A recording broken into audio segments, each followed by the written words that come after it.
Hi மக்களே, last time வந்து gel sheet எப்படி நார்மல் வந்து ஹெர்பல் பேடில் யூஸ் பண்ணுறாங்க அப்படின்றத நான் வந்து டெமோ செஞ்சு காட்டுறேன்னு சொல்லியிருந்தேன். இப்போ அந்த டெமோ காட்டுறேன் பாருங்கள். இது வந்து ஒரு காட்டன் பீஸ், ஓகேவா? நான் இதை கட் பண்ணி இப்போ இதனுடைய வெயிட் பார்க்குறேன். 10 கிராம்ஸ் இருக்குது. இதே மாதிரியே இன்னொரு பீஸை நான் எடுத்து வெயிட் பார்க்குறேன். ஸோ இது 9 கிராம்ஸ் இருக்குது. 9 கிராம்ஸில் ஒன்று இருக்குது, 8 கிராம்ஸில் ஒன்று இருக்குது, ஓகேவா? இப்போது நார்மல் வந்துட்டு இந்த மாதிரியான ஒரு 2 ஷீட், இந்த ஷீட்டில் இந்த காட்டனை வச்சு நம்ம வந்து எப்பொழுது எப்படி ஸ்டிச் பண்ணுவோமோ அதே மாதிரியே நம்ம ஸ்டிச் பண்ணி நான் உங்களுக்கு காட்டுறேன். 9 கிராம்ஸ் உள்ள ஒரு காட்டனில் நான் என்ன பண்ணிக்கிறேன், ஹாஃபாக எடுத்துக்கிட்டு அதில் வந்து இந்த மாதிரி ஒரு ஜெல் ஷீட், ஓகேங்களா?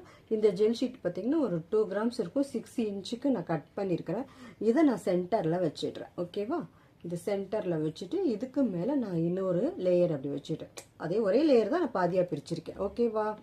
ஸோ இப்போ இதனுடைய வெயிட்டு பார்த்தீங்க அப்படின்னா உங்களுக்கு வந்து 11 கிராம் வருது, ஓகே? இது 9 பீஸ், அதாவது 9 கிராம் உள்ள ஒரு காட்டன். நம்ம 2 கிராம் அடிஷ்னலாக வந்து ஜெல் ஷீட் யூஸ் பண்ணியிருக்கிறோம். இப்போது இது ரெண்டையும் நம்ம இப்போ ஸ்டிச் பண்ணிட்டு வரலாம். இப்போது நான் வந்து 2 பீஸை வந்து நான் ஸ்டிச் பண்ணிட்டேன். பாருங்கள், ஜெல் ஷீட் இருக்கிறது நான் ஜீன் போட்டிருக்கிறேன். இன்னொன்று வந்து நார்மல் பிளெயின் வெறும் காட்டன் மட்டும்தான், ஓகேவா? இப்போ நம்ம இதில் வந்து என்ன பண்ண போகிறோம் அப்படின்னா, நார்மல் வாட்டர் ஊற்றி நம்ம அப்சார்ப்ஷன் பார்த்தோம் இல்லையா, அதே மாதிரி இப்போ அப்சார்ப்ஷன் ஊற்றி பார்க்க போகிறோம்.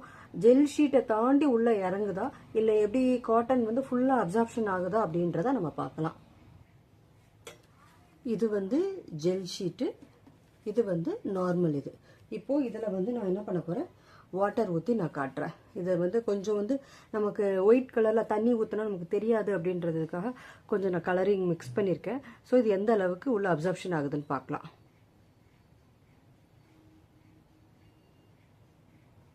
ஒரு 100 ml இருக்கும் இந்த தண்ணி.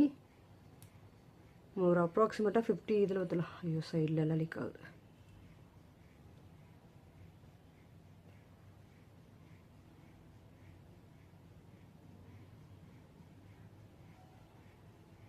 ஓகேவா?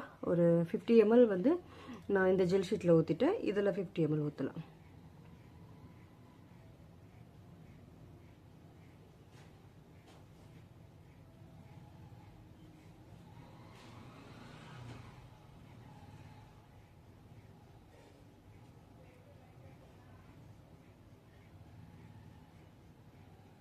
இதில் கொஞ்சம், அவ்வளோதான், ஓகேவா?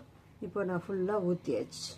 இப்போது இதில் வந்துட்டு பின்னாடி வந்து லீக் ஆகலை. இது வந்து காட்டன் மட்டும் இருக்குது, ஓகேவா? இதில்